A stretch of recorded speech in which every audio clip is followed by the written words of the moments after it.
Deuteronomy 6:21. Ve'amarta levincha avadim hayinu lefar'o b'Mitzrayim.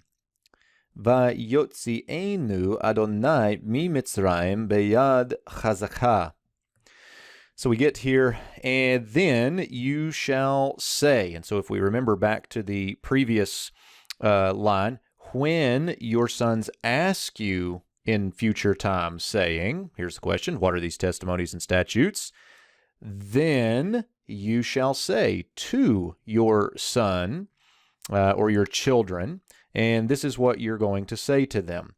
You're going to say, servants we existed to Pharaoh in Egypt. Now that sounds like Yoda talk there almost, but what we get here is the adverbial accusative fronted, I think, for emphasis. We could have said, Hayinu avadim, we existed as servants, would be another way to say it, but I think the emphasis here is on servants or slaves. We were. Here's a call perfect 1 CP of the root haya. Notice the third hay becomes the yod there as normal. And so basically we would smooth this out as we were servants to Pharaoh. We were slaves to Pharaoh in Egypt.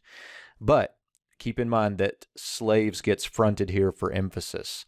Now it's interesting that this becomes the answer to what are the commandments and the statutes and the testimonies of the Lord our God.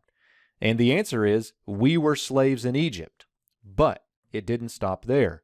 The Lord caused us to come out. Here's a hifil imperfect 3ms of the root yatzah, to go out, plus a 1 CP suffix. The Lord caused us to go out, or brought us out from Egypt with a hand, a strong one, or with a strong hand.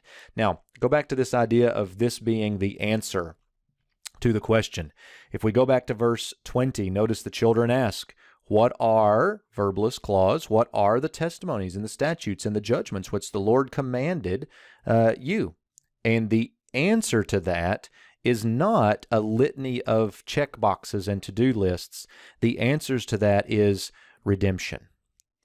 We were slaves, but the Lord our God brought us out from that slavery.